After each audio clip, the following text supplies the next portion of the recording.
तो भगवान ने कहा ऐसा वरदान नहीं मिल सकता, जन्म लेकर के जो आया है वो अमर हो नहीं सकता, शरीर तो मरेगा ही सबका, इसलिए अमर होने का वरदान नहीं मिलेगा, कोई दूसरा वरदान मांगो। तो सब ने कहा ठीक है, फिर अब मुझे ऐसा वरदान दे कि मेरी मौत न दिन में हो न रात में हो,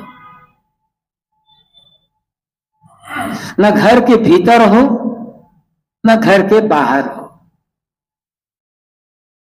न मैं किसी मनुष्य से मिलूं, न मैं किसी मनुष्य से मरूं, और न किसी अन्य प्राणी जीव जंतु कीड़े मकोड़े सांप आदि से मेरी मौत हो, न धरती पर मरूं न आकाश में मरूं,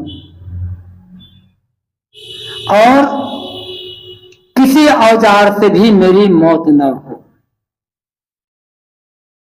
भगवान ने कहा ठीक है, जाओ वरदान देता हूं तुम्हें। समय पूरा हुआ उनका, कहते हैं कि भगवान नृसिंह अवतार लेकर के आए, आधा मनुष्य और आधा सिंह। और किस समय आए? गोधूली बेला, न दिन है न रात है। पकड़े, अपने जंघे पर रखे, अब पूछिए तूने वरदान मांगा है, न मेरी मौत दिन में हो न मेरी मौत रात हो, बताओ इस समय दिन है कि रात है? इस समय दिन है न रात है, तो गोधूली बेला है। तुमने कहा है कि मेरी मौत न घर के भीतर हो न घर के बाहर, तो चौखट पर खड़े हैं, उसको क्या कहोगे घर के भीतर के बाहर? चौखट तो घर के भीतर और बाहर नहीं है। तुमने कहा है, वरदान मांगा है, मेरी मौत न धरती पर हो न आकाश में, तो तुम मेरी गोद में हो, बताओ अब कहाँ हो? धरती पर आकाश में हो, वही गलत साबित हो गया। फिर कहा, तुमने कहा है कि मेरी मौत न तो मनुष्य से हो न जानवर से हो, तो बताओ मैं कौन हूं? आधा मनुष्य आधा जानवर, क्या भी है। अब तुमने कहा है कि मेरी मौत किसी औजार से ना हो, मेरे पास तो औजार है, मेरे पास तो नाखून है, तो कोई औजार है नहीं, उनकी मौत हो गई ना। अब इससे ज्यादा उपाय आपको मालूम होता है ना, तो आप करना जरूर। यदि ये जान सकते हो आप हिरण्यकश्यप तो चुक गए, अमूल तरह हमें मांगना है, याद आ जाओ तो मांग लेना। ये कहानी क्या बताती है? सिर्फ एक कहानी, संदेश क्या है? मौत से बचा नहीं जा सकता, किंतु उसे डरना नहीं है बिल्कुल। डर करके क्या करेंगे? जिसे हम बच ही नहीं सकते उसे डरे क्यों? जब आएगा तब देखा जाएगा। लेकिन जो काल हमारे सिर पर खड़ा है और जो हमारे दुख का कारण है, वो काल कौन है? काल का एक अर्थ होता है समय। तो समय तो चल रहा है, समय के चक्र में शरीर का परिवर्तन हो रहा है, धीरे धीरे धीरे शरीर बुढ़ापा की ओर, मौत की ओर जा रहा है। इसी समय में आदमी बंधन बनाने का काम करता है, इस समय में बंधन काटने का भी काम करता है। समय तो समय है, समय न अच्छा होता है न समय बुरा होता है।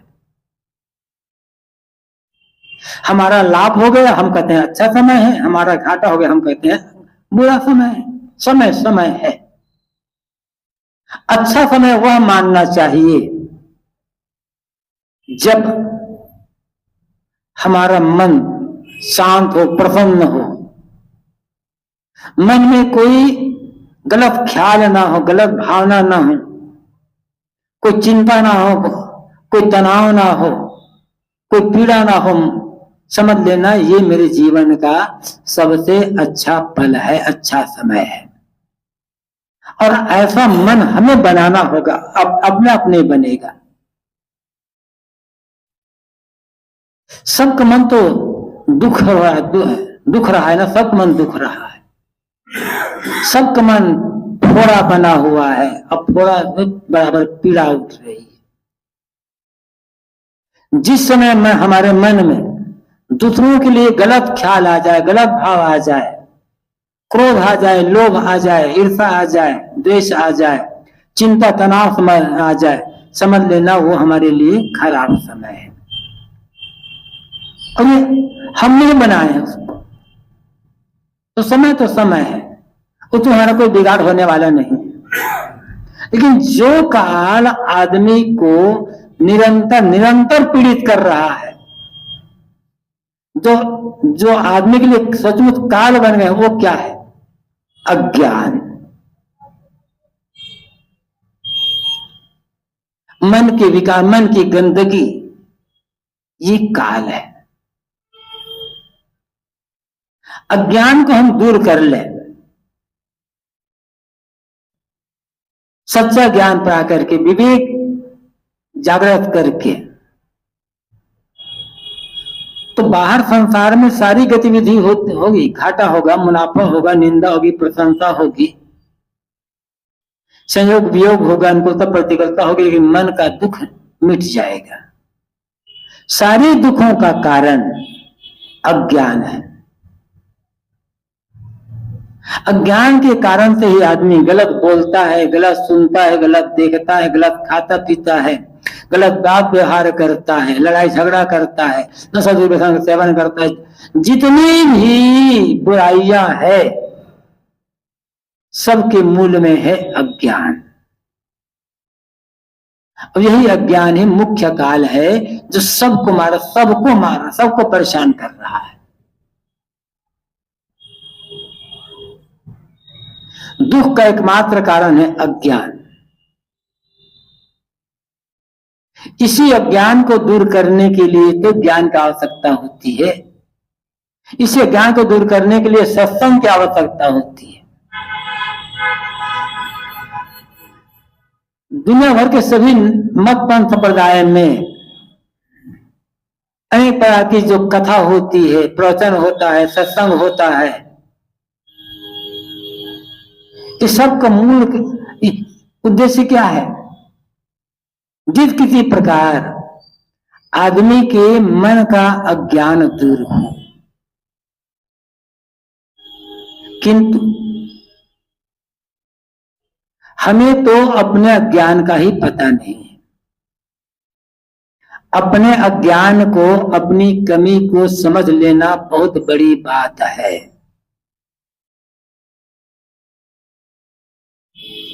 क्योंकि अपनी कमी, अपने ज्ञान को समझ नहीं पाएंगे तो दूर कैसे करेंगे?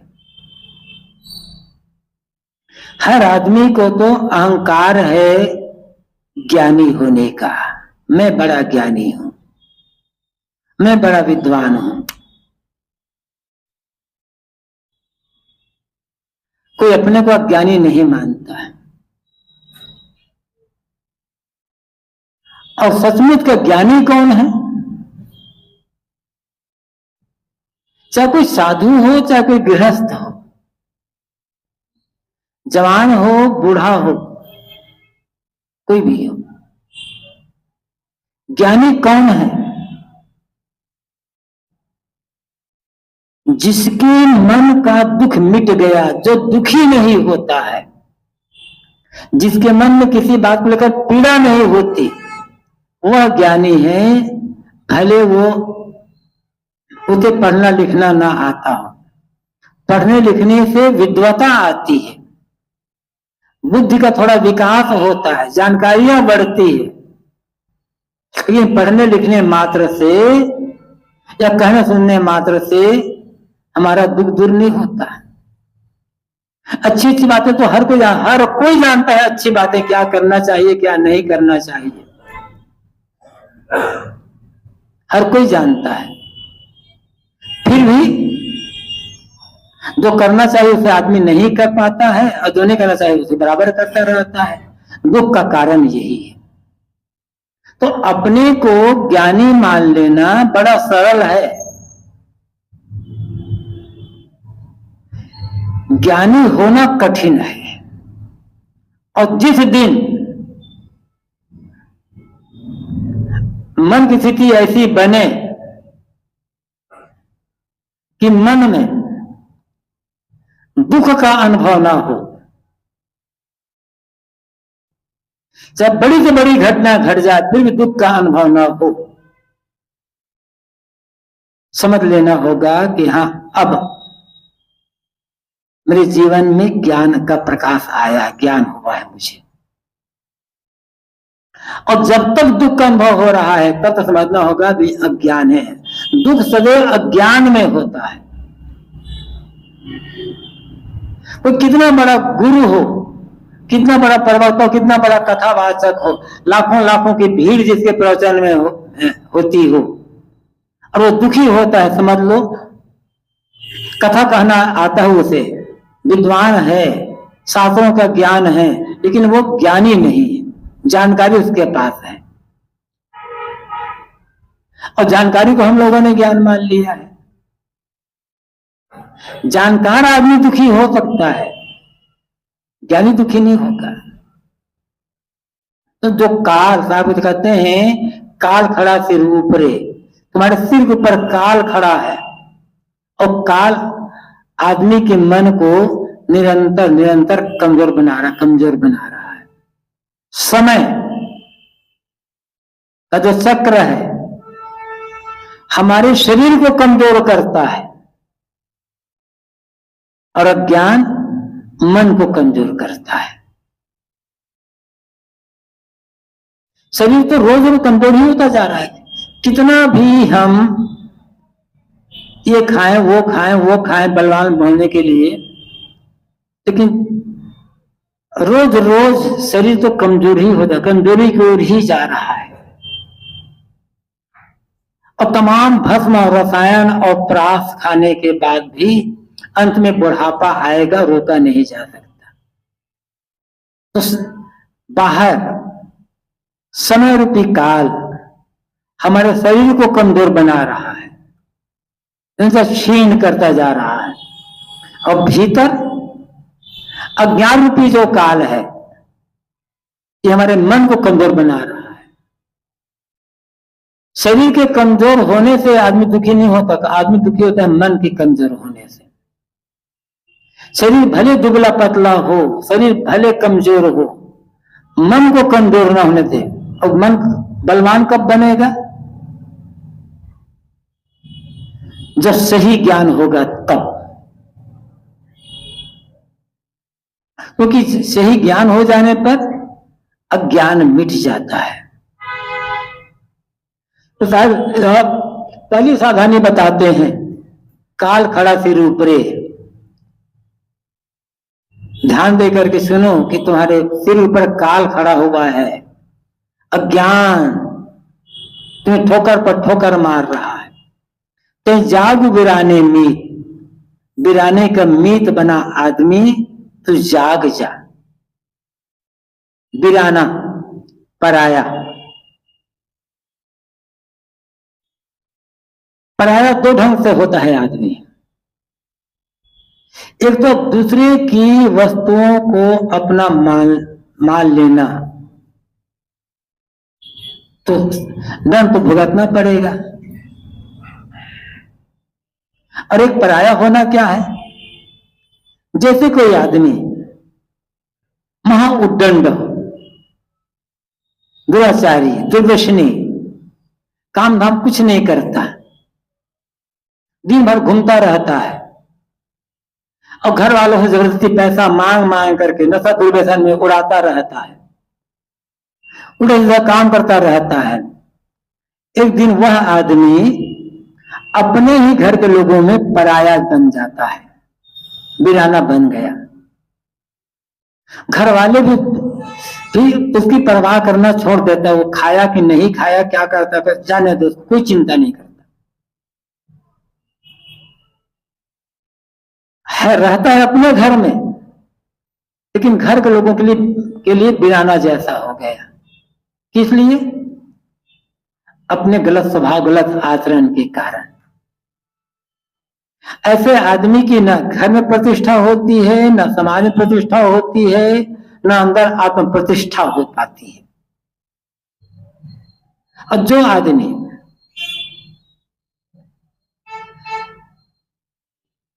दूसरों पर अधिकार मानता है, देखो जीवन का निर्वाह होता है लोगों के पीछे रह करके, चाहे वो उसे आप माता पिता कहो, चाहे पति पत्नी कहो, बेटा बहू कहो, भाई बिरादर कहो, गुरु शिष्य कहो, मित्र कहो, उनके बीच रह करके ही जीवन का गुजर होता है। और साथ साथ रुपये पैसे हैं, मठ मकान है, जमीन जायदाद है, कपड़े लत्ते गहने आते हैं, गाड़ी घोड़ा है, ये पदार्थ है, तो लोगों से व्यवहार करना होगा और पदार्थों का उपयोग करना होगा। किंतु सुखी रहना चाहते हैं तब लोगों पर और पदार्थों पर अधिकार जमाने की चेष्टा छोड़ना होगा। जितना अधिकार जमाओगे उतनी ही घर वालों की दृष्टि में आदर कम होता जाएगा। कहना पड़ता है, कोई गलती कर रहा है, गलत रास्ते में जा रहा है, गलत काम कर रहा है, तो इन्हें कहना पड़ता है। और कोई हमें कहता है कि हम गलत कर रहे हैं, तो ये व्यवहार में होता है, हम ही गलत कर रहे हैं, हमारे बड़े बुजुर्ग न टोके, कोई छोटा है वो भी हमें सावधान न करे, तो हमारी गलती खुद बराबर बढ़ती चली जाएगी, नुकसान हमारा हो जाएगा। इसलिए जो बड़े बुजुर्ग होते हैं वे हमें टोकते हैं, हम तो जो छोटे होते हैं हम उनको टोकते हैं। ये बिल्कुल अलग बात है। लेकिन अधिकार सब मेरी मुट्ठी में रहे, जो मैं चाहूं वही घर में हो, वही मठ में हो, वही मंदिर, वही समाज में हो, और जो मुझे मिला है उसमें से एक पाई एक तिल बराबर भी ना घटे, सब मेरी मुट्ठी में ही बने रहे, ऐसा अधिकार मानोगे तो अंदर से ही पीड़ा शुरू हो जाएगी, क्योंकि कोई मुट्ठी में रहने वाला नहीं। सोच लें कि क्या हम और आप किसी मुट्ठी में रहना पसंद करते हैं? क्या बराबर रोकना टोकना पसंद करते हैं? जब हम लोग बराबर रोकना टोकना पसंद नहीं करते, किसी मुट्ठी में रहना पसंद नहीं करते, तो दूसरे लोग भी तो यही चाहते होंगे ना। बुढ़ापा आ गया, अब बुढ़ापा तो सबको आना है। आज जो बूढ़े हैं कभी जवान थे, और आज जो जवान है उन्हें कभी बूढ़ा होना होगा, सबको आता है। बुढ़ापा आने पर अपने घर में अपने बेटा बहू से, नाती पोतों से आदर चाहते हो तो मुट्ठी में रखने का भाव छोड़ देना कि सब मेरे कहे में माने रहे। जैसा मैं कहूं वैसा ही घर में होना चाहिए, जैसा मैं कहूं वैसा ही खाना बनना चाहिए, जैसा मैं कहूं वैसा काम होना चाहिए।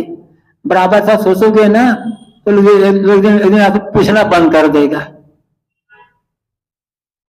आपका बैठना बंद कर देगा और आपकी बातें सुनना बंद कर देगा।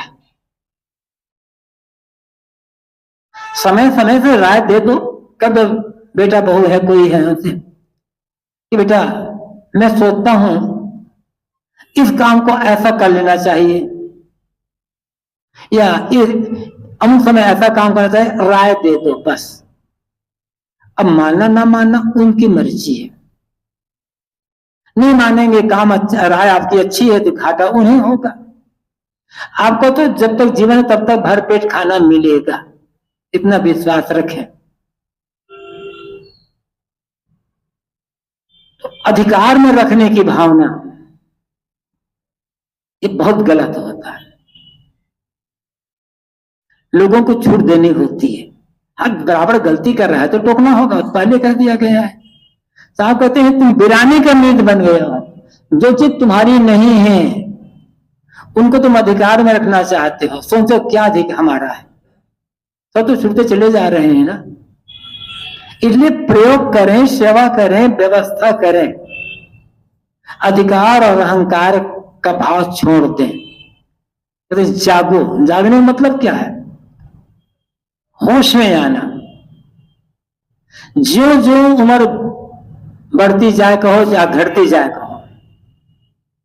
वैसे तो कहा जाता है कि हमारी उम्र बढ़ रही है, बढ़ तो नहीं रही है, घट रही है।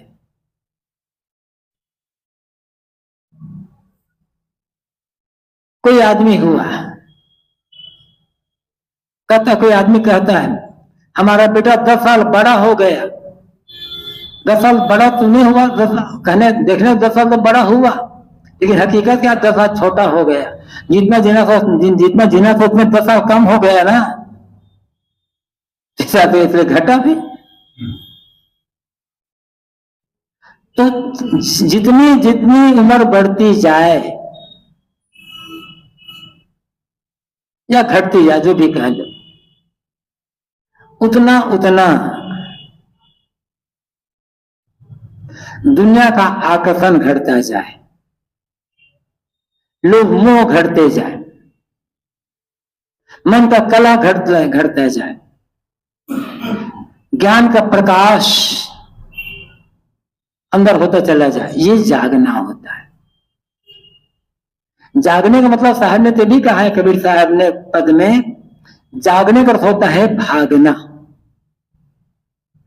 और कहां भागना, किससे भागना? भागने का मतलब होता है अपने अंदर के जो दो दुर्गुण है, बुरे कर्म है, उनका त्याग करते जाना। ये भागना होता है। ये नहीं कि घर से भाग कर कहीं चले गए, उससे काम नहीं बनेगा। भागना है तो अपने जीवन की जो कमियां हैं, त्रुटियां, गलतियां, उनका त्याग कर दें, फिर उसी घर में रहे, कोई झंझट नहीं होगी। फिर ताकतें जाग बिराने का मीत, अपने दुर्व्यसनों का त्याग कर, दुराचरणों का त्याग कर। फिर जिस घर में आज तुम्हारी इज्जत नहीं हो रही है, उसी घर में इज्जत हो जाएगी। इज्जत अच्छे कर्मों से मिलती है, सदाचरण से, सद्व्यवहार से मिलती है। तो जो गलतियों को छोड़ देना होगा। जाका घर है, गैल में सो का सो में निश्चिंत। जिसका घर ही रास्ते पर हो, निश्चिंत कैसे होगा? ये संसार तो आने जाने का है, यहाँ कोई स्थिर रहने। ये क्या है? संसार है, एक धर्मशाला है। ये मठ, ये भी धर्मशाला ही है। बाहर यात्रा में जाते हैं तो धर्मशाला में, होटल में रुकते हैं। कभी 1 दिन रुकते हैं, कभी 2 दिन रुकते हैं, कभी 3 दिन रुक जाते हैं, तो वहां से चल देते हैं, अधिकार नहीं जमाते। ऐसे ही यहाँ पर 10, 20, 40, 50, 60, 70, 80, 90 साल रहते हैं, लेकिन अंत में तो छोड़ना पड़ेगा। दुनिया किराए का घर है, एक न एक दिन बदलना पड़ेगा। मौत जब तुमको आवाज देगी, काया कुटी खाली करना पड़ेगा। तो किराए के घर पर अधिकार जमाना अपराध है साहब। तो बात क्या यह है कि दुनिया का एक प्रकार से मुसाफिर खाना है। कर्म की यात्रा में चल रहे हैं, कुछ दिनों के लिए आ गए हैं। यहां जितने लोग बैठे हैं, थोड़े लोग हैं, लेकिन जितने भी लोग बैठे हैं, मैं समझता हूं इस कॉलोनी में 50-60 साल पहले तो कोई रहता नहीं, हो सकता तो बीच में आए होंगे। अब 20 मिनट कर चल देंगे। शायद यहाँ जितने बैठे हैं ना, उसमें तो 50 साल बाद कोई मिलेगा नहीं। यदि हमारे हम जीवित रह गए 100-200 साल तक ना, 50 साल बाद कोई मिलेगा नहीं यहाँ। तो एक किराए का घर तो है फिरता है, जहां कोई स्थिरता ही ना।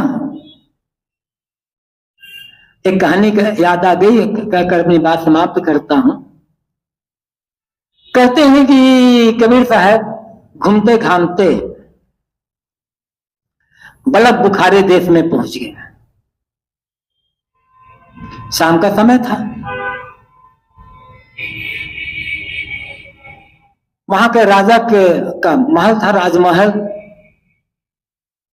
दरबान खड़े थे पहरा देते हुए। कबीर साहब उस राजमहल में अंदर जाने लगे तो दरबार को कहा कि बाबा कहाँ जा रहे हो?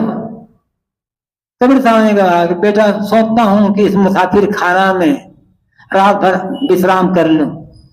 तो दरबार ने कहा बाबा ये मुसाफिर खाना नहीं है, ये राजमहल है, राजमहल। और जा नहीं बेटा मैं तो सोचता हूं इसी मुसाफिर खाना में याद कर के रात रुकूंगा। दरबार बार बार कहते थे कि ये मुसाफिर खाना नहीं है, राजमहल है। और कबीर साहब कहते थे मुझे तो इसी मुसाफिर खाना में रहना है। तब जब दरबानों ने कहा ये मुसाफिर खाना राजमहल नहीं है, तब उन्होंने कबीर साहब ने दरबानों से पूछा ये बताओ इस समय यहाँ कौन रहता है? कि इसमें यहाँ का बादशाह रहता है। उसके पहले कौन रहता था? कि बादशाह के पिता रहते थे। उसके पहले उसके पिता, उसके पहले उसका पिता। अच्छा बादशाह नहीं रहेंगे तब? कि बादशाह का बेटा, उसके बाद उसका बेटा, उसके बाद उसका बेटा। साहब ने कहा यह तो मुसाफिर खाना है जहां कोई सदा रहे ना, एक के बाद एक आता जाता रहे।